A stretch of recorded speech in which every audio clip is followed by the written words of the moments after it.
दोस्तों, आपको पता नहीं होगा कि दुनिया की सबसे बड़ी मूर्ति स्टेच्यू ऑफ यूनिटी इतनी खास है जिसे पूरे भारत का कर्जा चुकाया जा सकता है। गुजरात के सरदार सरोवर डैम के पास बनी सरदार पटेल की 182 मीटर ऊंची इस स्टेच्यू ऑफ यूनिटी दुनिया की सबसे ऊंची मूर्ति है और गुजरात के मोटेरा में बना नरेंद्र मोदी स्टेडियम दुनिया का सबसे बड़ा क्रिकेट स्टेडियम, जिसमें 1,32,000 लोग एक साथ बैठकर क्रिकेट का मजा ले सकते हैं। इसी के साथ ही मुंबई, दिल्ली और बेंगलुरु के इंटरनेशनल एयरपोर्ट, सऊदी अरब का रियाद मेट्रो और दिल्ली के लोटस टेम्पल जैसी खूबसूरत इमारत को बनाने वाली कंपनी है L&T, Larsen and turbo limited. ये नाम सुनकर शायद आपको ऐसा लगेगा कि ये कोई विदेशी कंपनी है, लेकिन ऐसा नहीं है।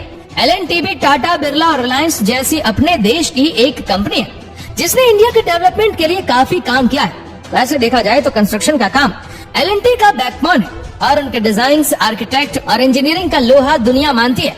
लेकिन आज टेक्नोलॉजी, डिफेंस, पावर और फाइनेंस जैसी फील्ड्स में भी L&T काफी तेजी से आगे बढ़ रही है। आप जानकर हैरान हो जाएंगे कि देश का पहला न्यूक्लियर रिएक्टर बनाने की बात हो या फिर nuclear power submarine INS Arihant का निर्माण हो, हमारी सरकार ने L&T पर ही भरोसा जताया है। यहाँ तक कि मंगलयान और चंद्रयान प्रोजेक्ट भी L&T के सपोर्ट के बिना पूरा नहीं हो सकता था। आज के हमारे इस वीडियो में भी हम L&T के ही बिजनेस एम्पायर और सक्सेस जर्नी के बारे में जानने वाले हैं।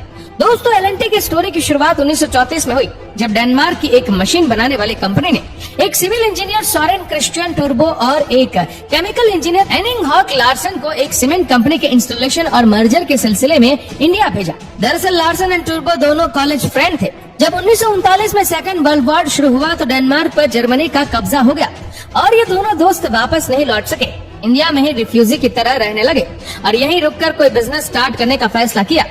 लेकिन उनके पास ज्यादा पैसे तो बचे नहीं थे, इसलिए मुंबई में एक छोटे से रूम में उन्होंने एक पार्टनरशिप फर्म के रूप में L&T की शुरुआत की, जिसे 1946 में एक प्राइवेट लिमिटेड कंपनी में कन्वर्ट कर दिया गया। क्योंकि इंडिया में भी अंग्रेजों का शासन था, इसलिए हम ज्यादातर सामानों के लिए यूरोपियन कंट्रीज पर ही निर्भर थे। लार्सन एंड टूर्बो इंडिया की जरूरतों को अच्छी तरह से समझते थे और बिजनेस कैसे करना है ये भी उनको अच्छी तरह से पता था। वे कई यूरोपियन कंट्रीज के एजेंट बन गए और लोगों के रिक्वायरमेंट के हिसाब से सामान का इंपोर्ट करने लगे। डेनमार्क से भी डेयरी से रिलेटेड इक्विपमेंट्स मंगाकर वह इंडिया में सप्लाई करते थे। वॉर का समय था जिसकी वजह से काफी सारे शिप्स डैमेज हो गए थे जिन्हें मरम्मत की जरूरत थी। लार्सन एंड टूर्बो को इसमें भी एक मौका दिखा और छोटा सा वर्कशॉप खोलकर शिप रिपेयरिंग का काम भी शुरू कर दिया। लेकिन इस काम को उन्होंने अपने कोर बिजनेस के साथ मर्ज नहीं किया, बल्कि इस ऑपरेशन को हैंडल करने के लिए उन्होंने हिल्टा लिमिटेड नाम की एक सेपरेट कंपनी बना दी। माना जाता है कि टाटा ने ही L&T को इंस्टॉलेशन के फील्ड में उतरने का मौका दिया था, जिससे उनकी किस्मत बदल गई। दरअसल टाटा ने किसी जर्मन कंपनी को एक सोडा ऐश यानी कि वॉशिंग सोडा प्लांट लगाने का ऑर्डर दिया था, लेकिन वर्ल्ड वॉर की वजह से जर्मन इंजीनियर्स ने इस प्रोजेक्ट को छोड़ दिया और टाटा ने भी इस काम को L&T को सौंप दिया था। अब L&T के हिसाब से तो ये एक बड़ा काम था और उससे भी बड़ी बात ये थी कि उन्हें टाटा ग्रुप के साथ काम करने का मौका मिल रहा था। उन्होंने इस मौके का पूरा फायदा उठाया और अच्छी क्वालिटी के साथ इस प्रोजेक्ट को समय से पहले ही पूरा करके दे दिया। पूरे देश में L&T की तारीफ होने लगी और उन्हें और भी प्रोजेक्ट मिलने लगे। दोस्तों, L&T ने सिविल कंस्ट्रक्शन को फर्स्ट प्रेफरेंस पर रखा और इंजीनियरिंग कंस्ट्रक्शन एंड कॉन्ट्रैक्ट यानी कि ECC के नाम से एक अलग सब्सिडरी बना दी, जो आज भी L&T की मेन कंस्ट्रक्शन डिवीजन है। और ECC के द्वारा बनाए गए पहले पुल की कहानी बड़ी दिलचस्प और फिल्मी है। दरअसल 1957 में एक अमेरिकन प्रोड्यूसर सैम स्पीगल की एक फिल्म आई थी, the bridge of the river Kwai. असल में उस फिल्म में दिखाए गए लकड़ी के पुल को बनाने का कॉन्ट्रैक्ट ECC को मिला था, जिसे बनाने में लगभग 8 महीने का समय लगा और इस पुल को डायरेक्टर डेविड लेन की टीम द्वारा उड़ाने में सिर्फ 30 सेकंड का समय लगा। शुरुआत में इस पुल को बनाने का बजट 8 लाख रुपए था, लेकिन इस पर 16 लाख रुपए खर्च हो गए और जब सैम स्पीगल ने एक्स्ट्रा लगे पैसे का पेमेंट करने से मना कर दिया, तब सोरेन टूर्बो को समझौते के लिए श्रीलंका जाना पड़ा। लेकिन सैम स्पीगल उन पर भी चिल्लाने लगे और बोले कि एक पैसा एक्स्ट्रा नहीं मिलेगा। तब टूर्बो ने बड़े प्यार से बोला कि तब आप क्लाइमेक्स के लिए पुल को उड़ा भी नहीं पाएंगे और कोर्ट का स्टे ऑर्डर उन्हें पकड़ा दिया। कुछ दिन तक शूटिंग रुकी रही और अंत में हार मानकर सैम स्पीगल ने पूरा पेमेंट किया। और जानते हैं दोस्तों, इस फिल्म में ऑस्कार अवार्ड जीता और 1957 की हाईएस्ट ग्रोसिंग फिल्म बनी। भारत में कामयाबी को देखकर देश विदेश की बड़ी बड़ी कंपनी L&T के साथ काम करना चाहती थी। आजादी के बाद कंपनी ने अपना एक्सपेंशन करते हुए कोलकाता, चेन्नई और दिल्ली में भी अपना ऑफिस शुरू कर दिया और 1950 में मुंबई के पवई इलाके में IIT मुंबई की स्थापना के लिए जब सरकार ने जमीन एक्वायर किया तो L&T ने भी आसपास के जंगल की खाली पड़ी 55 एकड़ जमीन को खरीद लिया।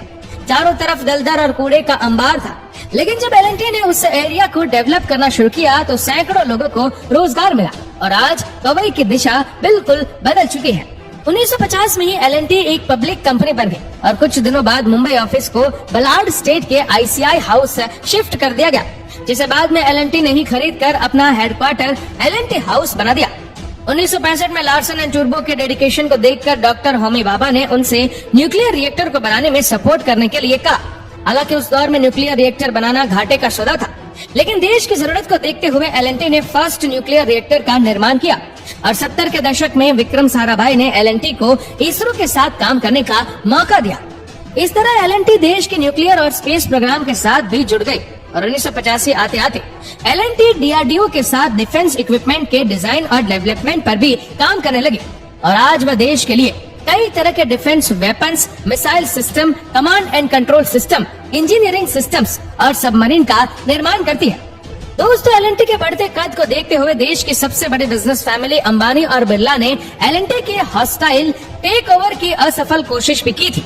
आपकी जानकारी के लिए बता दी कि हॉस्टाइल टेक ओवर का मतलब होता है कि जब कोई कंपनी स्वतंत्र रूप से काम करना चाहती है, लेकिन कोई ज्यादा पैसे वाली कंपनियां मार्केट से उनके शेयर परचेज करके उन पर अपना कंट्रोल कर ले, तो इसे हॉस्टाइल टेक ओवर कहा जाता है। 19th के दशक में तो L&T रिलायंस के हाथों में जाते जाते रह गई थी। कंपनी के उस दौर के CEO AM नायक की अगर बात माने तो धीरूभाई अंबानी L&T के एक्विजिशन को लेकर काफी सीरियस थे और एक सोचे समझे प्लान के तहत अपने दोनों बेटे मुकेश और अनिल अंबानी को बोर्ड ऑफ डायरेक्टर्स में जगह भी दिला दी थी। हालांकि L&T बोर्ड इस बात को अच्छी तरह समझ रहा था कि अंबानी कंपनी पर पूरा होल्ड चाहते। धीरे धीरे कंपनी में अंबानी की हिस्सेदारी बढ़कर लगभग 19% तक हो गई। लेकिन 1989 में पॉलिटिकल सिनेरियो कुछ इस तरह बदला कि धीरूभाई अंबानी के हाथ से यह मौका निकल गया, क्योंकि उस वक्त L&T की सबसे बड़ी शेयर होल्डर LIC आगे आई और सरकार के इंटरफेयर के बाद अंबानी को L&T से बाहर जाना पड़ा। हालांकि L&T का मुश्किल दौर अभी खत्म नहीं हुआ था। रिलायंस ने जब अपनी हिस्सेदारी कम की तो आदित्य बिरला ग्रुप ने उस हिस्सेदारी को खरीद लिया। ऐसे में AM नायक ने अपने कर्मचारियों को समझाया कि यदि हम सब मिलकर कंपनी का शेयर खरीद ले तो कोई बाहरी कंपनी शेयर खरीदने की कोशिश नहीं करेगा। उनकी इस बात का असर हुआ और L&T एम्प्लॉइज ट्रस्ट ने बिरला की पूरी हिस्सेदारी खरीद ली और एक सेटलमेंट के तहत अपना सीमेंट बिजनेस यानी कि अल्ट्राटेक सीमेंट बिरला को सौंप दिया। और अगर हम L&T की बात करें तो 2006 में L&T ने स्पेक्ट्रम इन्फोटेक नाम की एक सॉफ्टवेयर कंपनी को एक्वायर किया था और 2019 में माइंड ट्री नाम की एक बड़ी टेक्नोलॉजी कंपनी का हॉस्टाइल टेक ओवर कर अपने में मर्ज कर लिया था। दोस्तों, आज L&T 100 से ज्यादा सब्सिडरीज के साथ दुनिया के 50 देशों में काम कर रही है। L&T आज के दौर में 3500 मैट्रिक टन जितने भारी pressure vessel, turbine, boiler, compressor, दुनिया के सबसे बड़े जनरेटर, इन्वर्टर को खुद मैन्युफैक्चर कर रही है। इतना ही नहीं, commercial plane, missile tank, cement जैसी चीजों को भी मैन्युफैक्चर कर रही है। $20 बिलियन के रेवेन्यू के साथ ही 3 लाख से ज्यादा लोगों को रोजगार देती है। इंडियन गवर्नमेंट $5 ट्रिलियन के GDP का जो टारगेट लेकर काम कर रही है, वह इंफ्रास्ट्रक्चर, इन्वेस्टमेंट और मैन्युफैक्चरिंग के दम पर ही पूरा हो सकता है, जिसका सबसे अच्छा एग्जाम्पल चाइना है, जो पिछले 30 सालों में ही हमसे 5 गुना आगे निकल गया। लेकिन आज दुनिया भर में चीन के खिलाफ बने सेंटिमेंट का फायदा L&T हमें दिला सकती है, क्योंकि दुनिया भर के बड़े बड़े प्रोजेक्ट को सक्सेसफुली कंप्लीट करके उन्होंने अपने आप को साबित किया है। तो दोस्तों, उम्मीद करते हैं कि वीडियो आपको पसंद आई होगी। आपको वीडियो कैसी लगी नीचे कमेंट करके जरूर बताएगा और अगर आपको वीडियो अच्छा लगा हो तो इस वीडियो को लाइक करेगा, शेयर करेगा ज्यादा से ज्यादा लोगों तक और ऐसे ही और भी रोचक जानकारियों के लिए सब्सक्राइब करें हमारे YouTube चैनल को और Facebook पर फॉलो करें हमारे पेज को। धन्यवाद।